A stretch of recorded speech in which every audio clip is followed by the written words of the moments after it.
Salam alaikum wa rahmatullah, j'espère que vous allez bien. Donc on se retrouve aujourd'hui pour mon premier épisode de ma série Les femmes de l'islam. Donc bismillahirrahmanirrahim. L'épisode numéro 1 s'appelle donc Soumeya, première martyre de l'islam ou quand le courage n'a pas de sexe. Et on va voir pourquoi je l'ai appelée comme ça. Donc pour planter le contexte, le nom de cette femme dont on va parler aujourd'hui, cette héroïne du jour, c'est Soumeya ibn Khayat. Et son mari c'est Yassir et son fils c'est Ammar, futur compagnon du prophète sallam. Donc ici on se trouve au balbutiement de l'islam lorsque le prophète sallam fut envoyé par Allah à la Mecque afin de faire son appel à la religion, sa dawa, et inciter ainsi les gens à renier leurs idoles. À ce moment-là, après une phase déjà violente mais plus ou moins pacifique de rébellion de la part des Quraysh, les ennemis de l'islam numéro 1, il y eut une phase d'agression corporelle et physique beaucoup plus intense sur les musulmans. Donc on comptabilise à cette époque comme seul vrai répondant à l'appel de l'islam 7 personnes.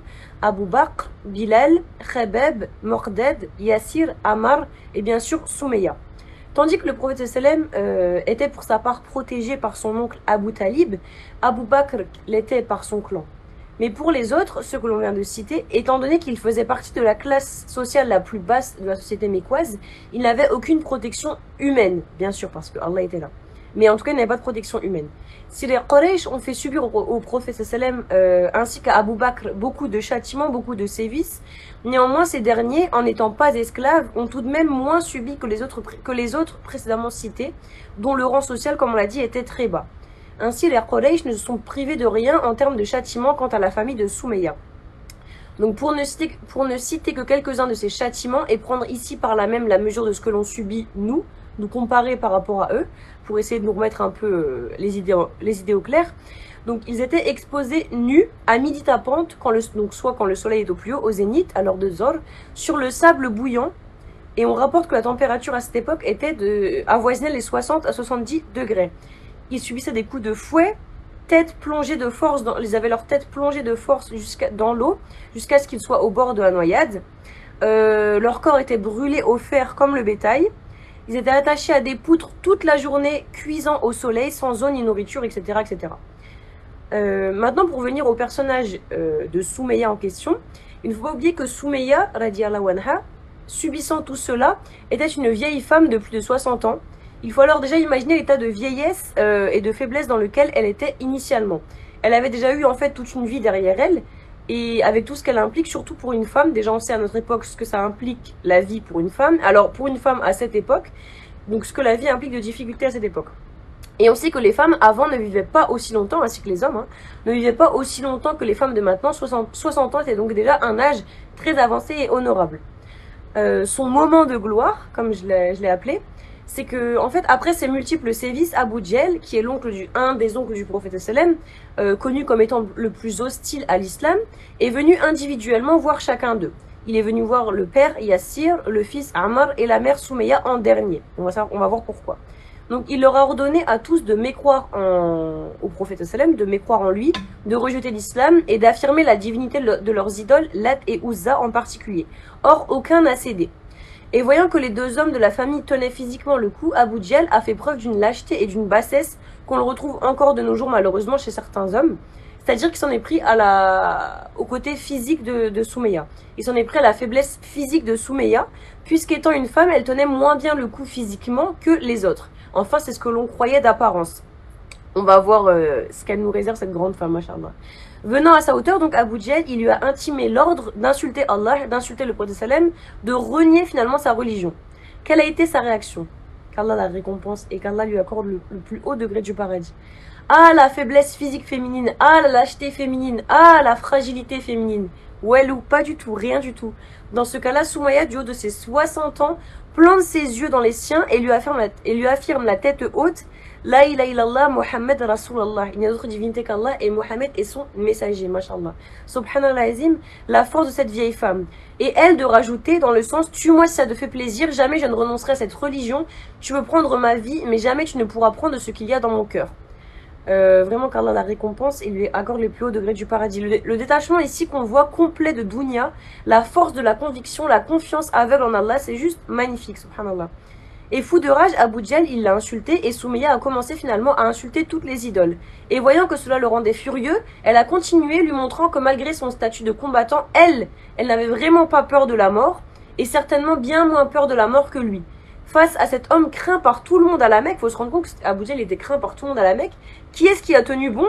C'est elle, une esclave noire, elle esclave, elle noire, elle pour qui personne n'avait de considération et elle en dernier, femme. Subhanallah.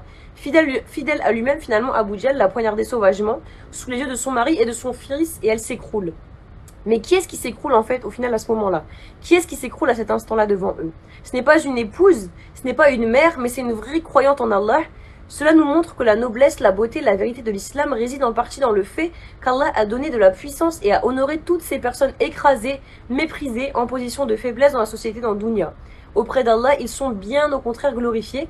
Et on va reprendre ici un adage que je vois beaucoup sur les réseaux sociaux, c'est, comme on dit, inconnu ici-bas, mais célèbre dans l'au-delà. Célèbre dans les cieux. La première personne qui a soutenu le prophète sallam, c'était une femme, Khadija, radiallahu anha. Et la première ayant donné son sang pour Allah, c'est aussi une femme, Soumeya. Et on viendrait dire après ça que l'islam est une religion machiste, uniquement tournée vers l'homme et misogyne. C'est à réfléchir. Donc ici, ce que nous apprend Soumeya. On parle toujours des grands combattants de l'islam, des moudjahidines, fisabilillah, des hommes qui se sont sacrifiés pour l'expansion de notre religion. Mais encore une fois, et bien malheureusement, vous savez que c'est mon combat, on met de côté les femmes qui n'ont pas montré pourtant moins de détermination, de dévouement et de courage dans le dévouement à notre cause. Comme certains hommes, certaines femmes aussi ont accepté de risquer leur vie pour que nous puissions, nous, à l'heure actuelle, prier bien confortablement dans nos maisons, sans être inquiétés de rien. Et c'est ce que l'on va démontrer tout au long de cette série, Inch'Allah. Donc je pense que la première chose qu'on a à faire en fait envers ces femmes, ici envers Soumeya, puisque c'est le sujet, puisque c'est l'héroïne de notre épisode d'aujourd'hui, c'est de faire en fait des invocations pour elle à Allah, bien que je pense que son rang il est déjà très très bien défini, même sans nos invocations, mais juste par respect en fait, et pour remercier finalement ces personnes qui se sont sacrifiées elles pour que nous puissions prier maintenant sans être inquiétés. Donc faire des invocations pour elle à Allah, car son mérite n'en finira jamais à cette femme. Ici, quand on dit première martyre, il faut bien souligner, je tiens à ça, quand on dit première martyre, tout sexe confondu, ce n'est pas une femme qui s'est distinguée parmi d'autres femmes, c'est une femme qui s'est distinguée parmi tout le monde, homme comme femme. C'est vraiment à souligner parce que, encore une fois, on a toujours tendance, si vous écoutez bien les discours, quand on daigne en plus relever le mérite des femmes, ce qui est encore rare, on a toujours tendance à les reléguer parmi d'autres femmes.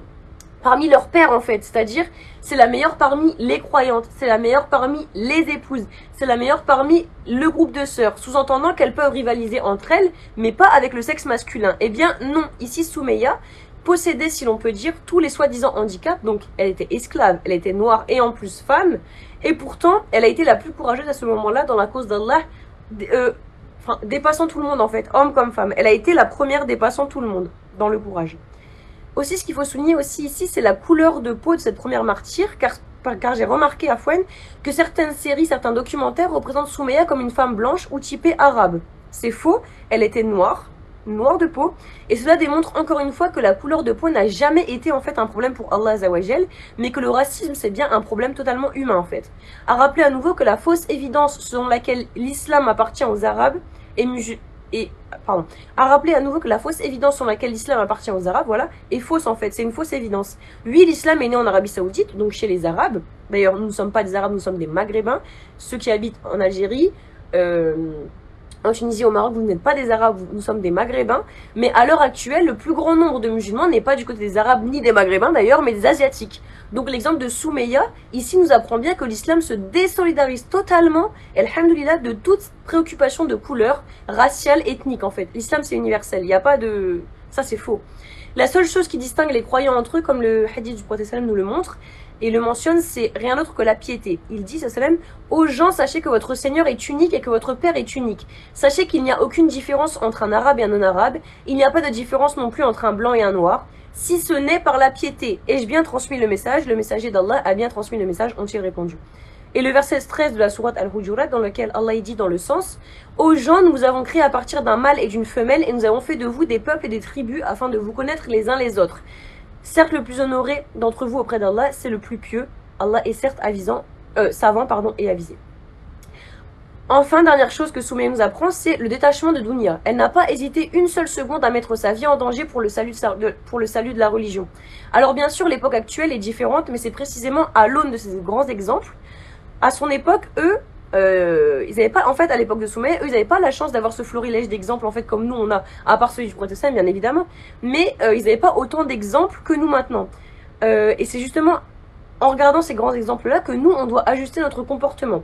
Il ne nous est plus demandé de nous sacrifier pour la cause, alhamdoulilah, pour le djinn, mais demandons-nous avec introspection et sincérité si nous aurions pu faire ce que eux ont fait. Et si la réponse est négative, essayons de voir ce qu'on doit mettre, que dois-je mettre en fait en place pour tendre véritablement à leurs exemples dans ma vie de tous les jours. Ici, ma conclusion sera que la bravoure, contrairement à toutes ces représentations sociétales et culturelles masculines de chevaliers, de combattants, de héros bravant les animaux sauvages, de dangers, etc., la bravoure n'a pas de sexe. Bien au contraire, je dirais même que les femmes ne sont pas les dernières en termes de vaillance, hein, on le sait. Combien d'hommes supporteraient les douleurs quotidiennes qu'une femme a à supporter tout au cours de sa vie? Ne serait-ce que les douleurs des règles, de l'accouchement, les divers tracas continus et quotidiens, la pression qu'elle a en tant que femme dans la société, la pression qu'elle a de se conformer en fait au diktat de la société, rien que ça, c'est une souffrance physique énorme, mentale énorme, pardon. Et je voulais finir en fait sur ce vieil adage, vieux comme le monde, que l'on doit nous abolir en fait. Il faut qu'on abolisse cet adage, cette expression qui est « il faut souffrir pour être belle ». Non, en fait définitivement non. Ou alors il faut souffrir pour être beau aussi, d'accord? Et tant d'autres phrases stéréotypées en fait qu'on transmet au quotidien et qui ne nous aident vraiment pas, nous en fait en tant que femmes, ça ne nous aide pas de transmettre ce type de clichés au final. Par exemple, la femme est moins endurante physiquement, mais la femme est plus fragile que l'homme, la femme est plus bête que l'homme, la femme a moins d'endurance que l'homme, la femme est moins forte en sport que l'homme. C'est des choses qui vraiment existent, on les voit dans, on voit ce type de pensée. Et on voit bien que précisément, avec Soumeya, non en fait, bien sûr que non. La femme n'est pas moindre à l'homme et on voit bien Soumeya, son exemple nous démontre absolument le contraire.